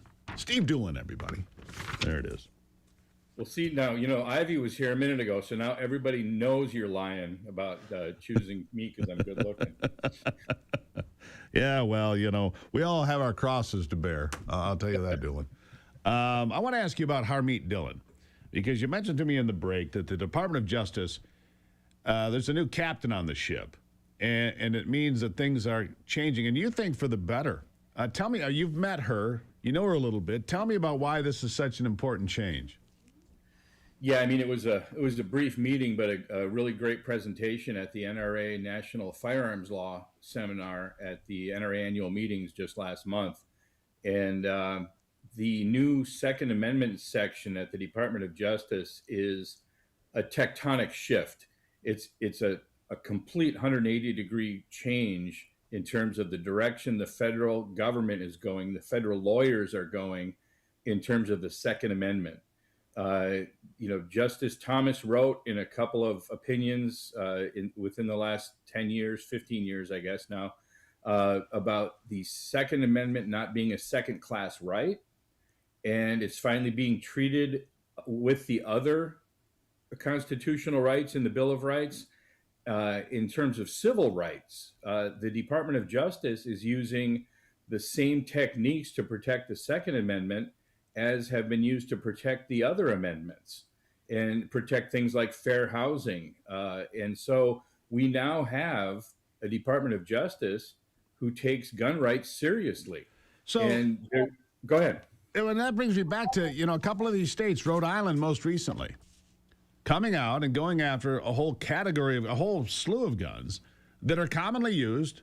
And I sit there and I look at that and I go, we've already had this decided at the Supreme Court and they don't care. Right. Well, yeah, we had a bit of this conversation last week, you and I, or 2 weeks ago, whatever it was. The truth is that the politicians who are pandering to that part of their base obviously don't care about the Constitution or what the Supreme Court says, because they think they can get some more popularity, some more votes in the sort of radical anti-gun wing of their party. And so they go ahead and pass these laws. I don't think they care if they withstand scrutiny in the courts. I really don't, because it's so obvious that they're going to lose. Harmeet Dillon So hold on. So they're doing it to fundraise, to pander. That's what you're telling me. They're doing it to raise money. We're standing with you, the anti-gunners. Send us money. I mean, that's what I'm hearing. Patently obvious, because there's no way they can win. I mean, the Department of Justice filed 2 suits just in the past couple of weeks over the magazine ban and the AR-15 ban in Denver alone. And part of the presentation that we saw Ms. Dillon do was about priorities and choosing battles, because this happens so frequently around the country that they literally don't have the resources to go after every obviously unconstitutional anti-gun law. Right. They have to sort of pick the ones that they can get the most press out of to sort of try to scare everybody else straight, which is an old civil rights tactic by Department of Justice going back to the 1950s, actually. Yeah. They have to choose their battles too. Well, and here's the thing, though. So their battle is now the courts. So in Virginia, for example, where they did violate the Constitution, according to the state Supreme Court there, and struck down the redistricting efforts in that state, clear violation of state law and a variety of things, get struck down. So they said, we're going to lower the mandatory retirement age in Virginia to 54. Which would take out every justice on the court, and they'll replace them with 7 radicals. At the same time, you've got Hakeem Jeffries out there and a whole host of others, but we'll use him as an example, saying where you need, to update the court. And what they mean by that is 13 justices. That's what they mean, so that you can rig the system. They sit there and complain about how the system's, they say the system's not rigged and everything's fine and blah, blah. And then now John Roberts is being called out by name for being a radical MAGA person. He is not. I mean, John Roberts is about as far from MAGA as you can get, to be honest. I mean, you look at his, he's not doing it. He's doing it because he reads, and I don't agree with him oftentimes, but these people are not politicians, and yet these politicians want to attack them by name, and you get people outside of Kavanaugh's house with a gun trying to kill him and all this other stuff, right? Yeah, the court packing threat is real. It is real. And all it's going to take is a shift in the electorate in the future, and we're pretty sure we're going to see the nuclear option in the Senate and the packing of the court. And once that happens, things get a lot more difficult for those of us who have bothered to read the Constitution, but extremely difficult for a long time. Do you think it's possible to have a constitutional exam for anybody coming into Congress? And if you can't pass the exam, I mean, wouldn't that be nice? It would be. You know what we need is an electorate that has read the Constitution and understands it. We all, those of us who have a duty to constantly educate our fellow citizens. Yeah, but I see these videos on social media that comes to mind when you say that. And a guy will walk up to a group of college kids and say, how many states are there? 45? You know, they don't. What countries border us to the north and south? Europe and Texas. And these people are clueless. These people are dumber than a stone, and they're college kids. When I really want to rile up an audience, I tell my true feelings, which is that government schools are a terrible idea. They're awful. And people get really angry, but really, could it get much worse is my question. No, which is why charter schools and that sort of thing is, schools of choice doing so well in this country. They boomed during COVID. They've been booming ever since because the education in the government schools oftentimes, if I may be so bold, sucks. All right, Doolin, glad to have you here. I'm just going to leave it right on that note, and always good to see you. The most talented, most accomplished, best-looking lawyer in the history of lawyers. There he is, folks. You get him every Friday right here. Doolin, have a great weekend. Thanks, Bueller.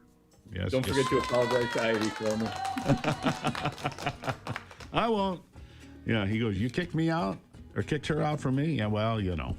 She'll be back. Don't you worry. She will be back, and so will I after this.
All right, we got some more phone calls and callers for you. It's been a great morning from all over the country. I don't know how many states we got today, but a lot. Mike is in Virginia, where they have their own challenges we were just talking about. Mike, how are you?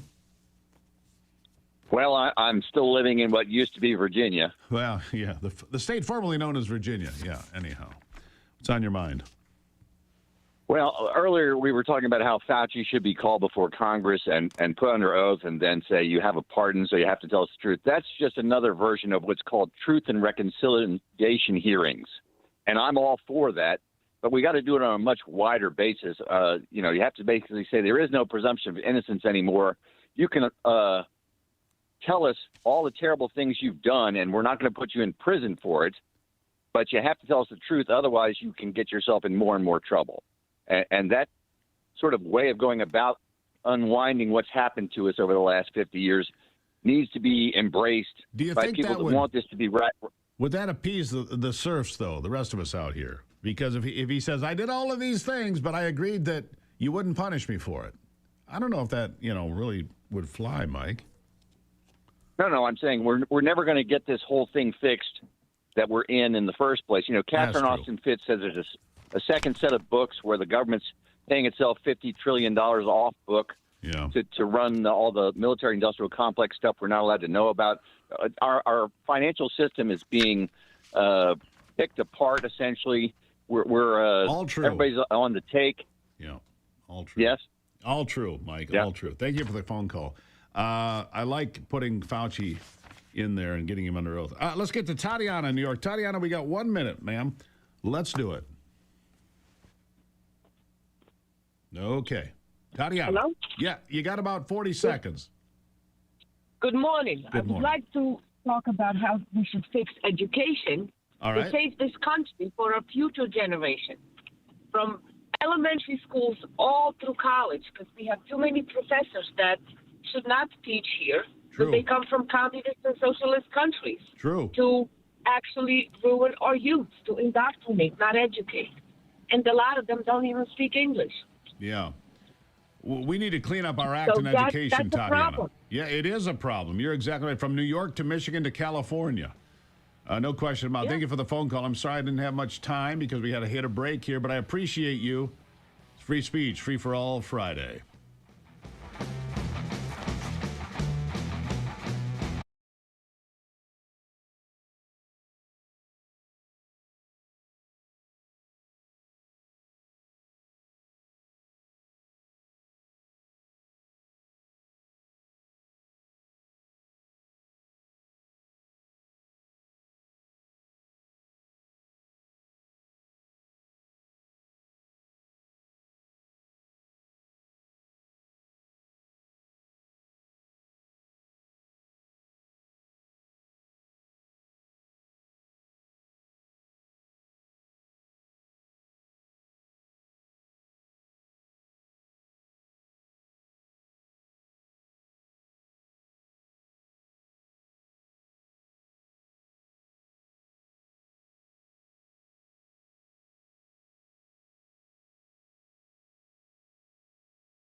All right, welcome back to Free Speech, Free for All Friday, the original conservative television talk-in show where you can call in on Fridays and share your opinion. I'm going to get to one more call, and then I've got a great guest ready to go. Let's go to June in Tennessee. June, good morning. Hey, how are you? I'm well. What's on your mind? I've been working on something for a number of years, trying to get Congress's ear. what we want is we want all of our Social Security money back with interest at IRS rates in one lump sum. And I don't know if you have ever researched this, but when Roosevelt put that plan in, he had about 7 conditions. It was never to be taxed. It was never for ID. It was to be in a special escrow account, and other conditions. That's right. Well, they broke all that. They sure and did. then in 1974, Congress passed the 1974 Privacy Act, which makes it against the law for anybody to ask for that number because of the original conditions. That's exactly right. So what we're right. asking is, and I need people to call their congressman or call me or whatever, not trying to promote myself, No, but I understand. trying to get the ear of the public.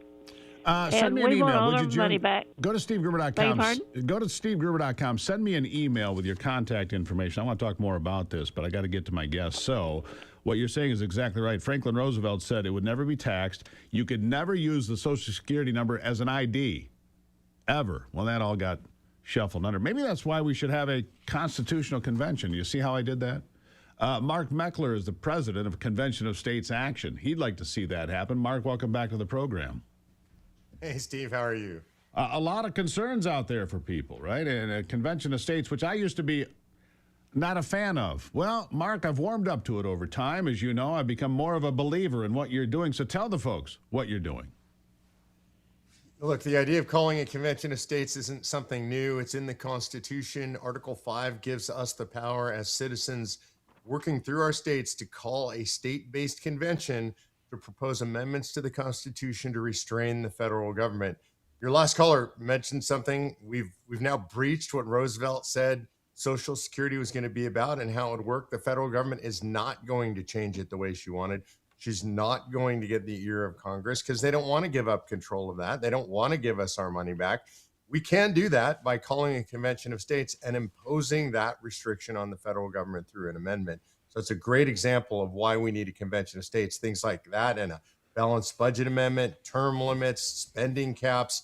These are all things we can impose on the federal government that they will never impose on themselves. You're exactly right. So the concern that people have and that I had was once you open up a convention like that, everything's on the table. And if the numbers aren't right, and I mean those in attendance that are voting on it, whatever it is, I could lose the Second Amendment. That's a concern people have. Why should that not be a concern for me? Well, 38 states have to ratify anything that comes out of convention. Second Amendment's a great example. There are 29 states with constitutional permitless carry, 24 states where you can carry your handgun in the state legislature, 14 states where you could actually bring an AR into the legislature and sit in the gallery. I don't recommend that, but you can do that. The idea that you could get 38 states to ratify, that's just ridiculous. And in fact, I can't find anything that I wouldn't like that I can list the 38 states that would ratify. I've made that offer to millions of people. Nobody's ever been able to come up with an amendment they really wouldn't like, you or I wouldn't like, that 38 states would ratify. So to be clear then, Mark, just so I understand this, let's say you come out of a Convention of States with 5 new amendments, right? You've got one on Social Security, you've got one on term limits, you've got one on a balanced budget, just as an example. They could ratify one, they could ratify a balanced budget, 38 states, but not ratify term limits, for example. Is that what you're saying? Yeah, that's correct. If you use the Bill of Rights as an example, it wasn't called the Bill of Rights when it was issued. Didn't come out of convention, it came out of Congress, but there were 12 of those. Only 10 were ratified and became what we now know of as the Bill of Rights. What were the other 2? I guess that's news to me, and I'm pretty good at this stuff. I never knew that. Yeah, I think the most interesting one got ratified in the 1990s, early 90s. That's the 27th Amendment. And that was preventing Congress from increasing their own pay during a session. In other words, 27 said if Congress wants to increase their pay, the increase takes place in the next seated session, preventing them from sort of lining their own pockets during a given session. But it didn't make it. Well, it didn't make it until 93. It was finally ratified. There you go. All right. I'm going to have to go look up the other 2 of the Bill of Rights that didn't make it. How close are you now? How many states do you have that say, yes, let's do this? It takes 34 states to call, and so far we just hit 20 with Kansas being our last state. We're halfway through in North Carolina right now. The House has passed it, but not the Senate. So we should be at 21 here pretty quickly. And then Ohio, I think, is also going to pop through here pretty quickly before the end of the year. That would take us to 22 out of 34. So we're well on our way. So here's my thing. There's a couple things that come to mind for me. I would like to protect the Electoral College. I think that's incredibly important. I think that these folks that are trying to do this, what do they call this deal where they've got the states and they do the popular vote coalition or whatever National it is. popular vote, yeah. Yeah, that thing. That should not be legal, right? It should not be. Because me sitting in Michigan with California cheating in their elections, which they do, let's not lie about it. California cheats and so do other places, and they count people in the census, and that's something else that should be in there. Only American citizens to be counted in the census. There's so many good ideas that could be put out there that I think many states would agree with, right? Yeah, look, I think you're nailing a lot of the important and what I would describe as the easy ones. And that's important. You've got to be able to get something ratified, and that takes 38 states. So, for example, the idea that only legal citizens should be counted in the census is immensely popular. That's a 75 to 80% issue. You should have that as an amendment. We should take the SAVE Act and turn that into an amendment. Congress isn't going to pass it. I don't believe the Senate's going to pass that. And so we should just ensconce that in the Constitution. Everybody believes you should have to show an ID to vote, and only citizens should be allowed to vote. Agreed. And if you vote as a non-citizen or are some reason prevented or prohibited, you should pay a hefty price for that. I think most people agree with that. All right, with 22 states, Mark, what's your timeline? I only got about a minute here. So what's your timeline to get to 34? Yeah, I think there's two paths. One is, I think, the natural timeline, 6 to 7 years. Trump has already come out in support. If the administration starts more actively supporting, I think we could get it done before Trump ends his presidency. Wow, that would be remarkable. Mark Meckler, like I said, I didn't used to be supportive, but I have become warm to the idea. Mark, thank you for being here. Thanks, Steve. Appreciate you. See, I'm a convert. I am. I'm a convert because I look at what's going on and I think, look, man, we got to do something different around here. Did you know that American homeowners nationwide have $32 trillion in equity, and cyber thieves are looking at that all the time, trying to figure out how to get it, and they can do it by forging documents, going down to the county and changing the title of your home or property into their name. And then they can just take loans against it. But what's more common these days? They just put that house on the block for sale at a fire sale price and sell it quick, take 40, 50 grand and run in the distance. And you never even know it until those foreclosure notices end up in your mailbox. Home Title Lock has protection for you, 24/7 monitoring and up to $1 million to spend on you if you get robbed. They'll protect you. Check it out. My friends are at HometitleLock.com. Use the promo code Gruber. You're going to get a bonus for that and a special offer. HometitleLock.com, promo code Gruber. You're going to love this $1 million protection. $1 million triple lock protection. HometitleLock.com. I'll be right back.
All right, so I was going over the weekend itinerary, and I'm going to go ahead and share it with you. Ivy's here. Ivy, good to have you back. You've been here a lot this morning. I like it.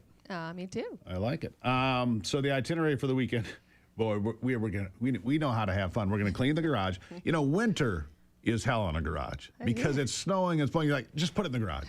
Just put it in the garage. And you can't make your way through the garage. Then by spring, you're like, here I am trying to dig my way out of the garage. Anyhow, so that's on the itinerary. We're also buying an outhouse.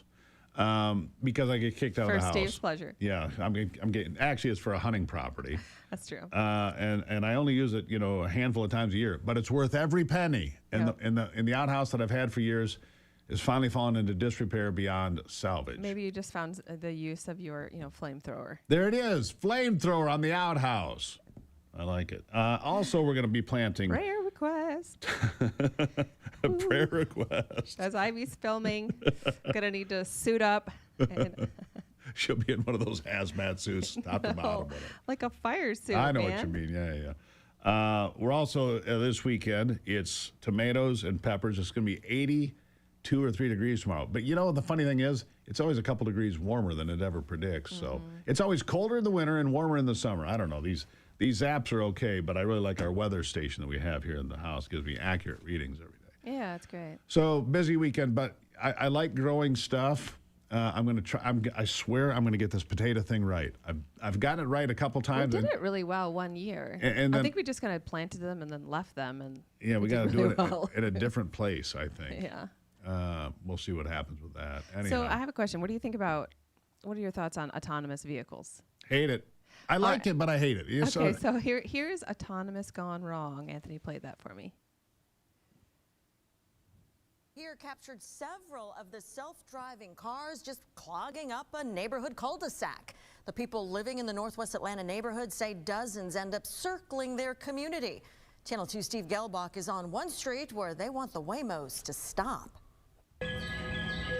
It's almost every little cul-de-sac around our area, so I think it's a real problem. Waymo after Waymo after Waymo enter this dead-end street, usually early in the morning. I think yesterday morning we had 50 cars that came through between 6 and 7. Neighbors on Battleview Drive started seeing the autonomous driverless cars 2 months ago, but the groupings and large number of Waymos just started circling in and out in the last couple weeks. They even shared video with us when neighbors used this little guy to put him right out here in the street to block the Waymos from getting into the cul-de-sac, and you can imagine what happened next. And we had at one point 8 Waymos that were stuck trying to figure out how to turn around. The Waymos are empty and not picking anyone up. And parents are worried, not only calling it excessive, but dangerous. We're families, we have small kids, we have animals and pets, we've got kids getting on the bus in the mornings, and it just doesn't feel safe to have that traffic. Neighbors reached out to Waymo and have not got a response. They've also contacted their council member, representatives, and GDOT, and don't know what to do. We would just like to see them stay come back on to Main. Yeah, I've got a solution. Goodness. Can you imagine that happening in our road? 2 things. In our neighborhood? I have 2 solutions. Yeah, because we have a cul-de-sac. I had 2 solutions. Anthony had one of them. Bulldozer. A big one, a big Cat D9 or something bigger even. And then I'm back to the flamethrower. Oh no! I'm telling you, that happens. You probably can't destroy property that way. But if it's listen, why? What is the? Why would they actually need to go down these roads? They don't. But here's the thing: if somebody's in that subdivision, in that cul-de-sac, and they're having a medical emergency, right? And because we've seen that happen too, where the Waymos were blocking because there's police cars, so they try to pull over. There's no place they just sit there. So that's not working for me. Yeah, the negative side effects of autonomous vehicles right there. Yeah, there it is. Waymo. Unintended consequences. Right. Well, I think Waymo needs to be held accountable for that. Look, it's your company. You're putting these obstacles, because they're not cars at that point. They're just obstacles. And there's more and more and more of these vehicles that are, appearing on the road. And they do cause problems because sometimes they just get confused. They don't know what to do. And they're like, can you imagine being in there and you're like circling a neighborhood, like what's happening right now? Exactly. Look. I don't think I would ever get in one. They freak me out. So do I. You're still here. You don't freak me out. I mean, until you put the flamethrower on your back, and then I'm a little freaked out. But. Yeah, so it is. I think we might also be getting bees this weekend. Cool. No flamethrowers for the bees. Did you ever hear the what was it? what was the comedian? What's this guy's name? Let's see Give me if I the can pull it line. up. George Carlin. Yeah, And he world does famous. the skit on germs. And it's talking. We had a caller earlier, talking about COVID and the hantavirus. What is it called? Hantavirus. Yeah. Hantavirus. Yeah. So George Carlin, I think in the 90s, did a whole skit about this and actually mentioned the hantavirus. And he's like, "What happened? Why did we all of a sudden become so obsessed with germs?" And he's like, "You're spraying everything down. We're washing our hands a dozen times." It's like, guys, Stop the it. germs have been around. Yeah. The funny Forever. thing is, when I was a kid, your mom would kick you. Saturday morning, you might be able to watch Bugs Bunny for an hour, and then you get out, like a daytime, like tomorrow, get out of my house. Yeah.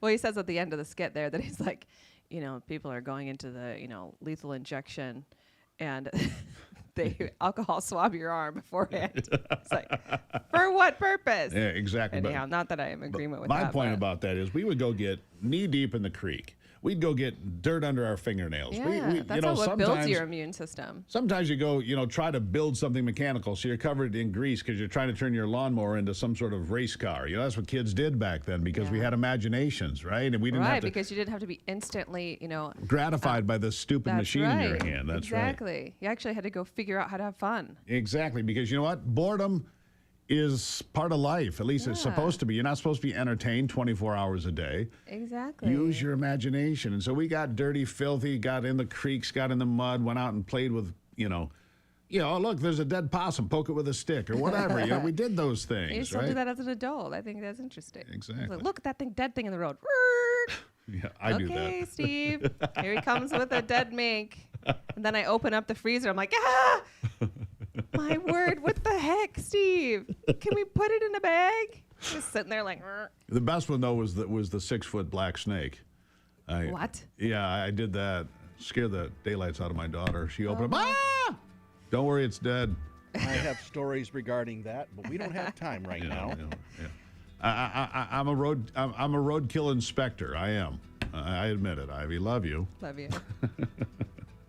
Did scare the hell out of me.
Look, we've all been there.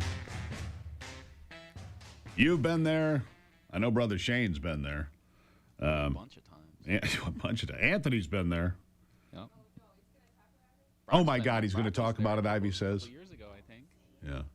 So we have a solution for something we've all dealt with, the tragic shart. Tragic, but there's an emergency shart kit now. It's a shart survival kit. Comes with all the wipies, fresh underwear, all of it. It's available online. Life with Low. Go look it up on Instagram. Just put it in your car. If you're driving down the road, you have one of those whoopsie moments. There's a solution out there. Yeah, it's unbelievable. Do you know somebody who has a problem often in public? We've got the solution, the Shart Survival Kit. Thank you. Thank you. Thank you very much. Ivy's screaming back there. Look, we've all had issues. We've all had that moment of, well, I shouldn't have done that. You can get it same day delivered on Amazon Prime. Can we get a 5-minute delivery? They'll bring it right to you. One of those Amazon drones, your roadside emergency. You're hiding in the back of a Walmart. Shart delivery kit, please. Yeah, it gets dropped because it just drops it on you. Yeah. Anyhow, it's been a good week. Always a lot of serious things to talk about and sometimes some good things to just have a laugh about, right? That's what we try to do for you here. Send us emails, stevegruber.com. We try to read them all. Don't forget to follow us on YouTube. We're almost at 10,000 followers there, up from very few to begin with. The podcasts are wonderful. You're going to like them. Real serious topics that you're not going to get in other places. Click the QR code on your screen. You become a subscriber for free. Become a real American. Subscribe to the Forgotten America podcast. Fight the good fight. Keep the faith. God bless America. I'm Steve Gruber. We appreciate you being here because remember, only you can save America.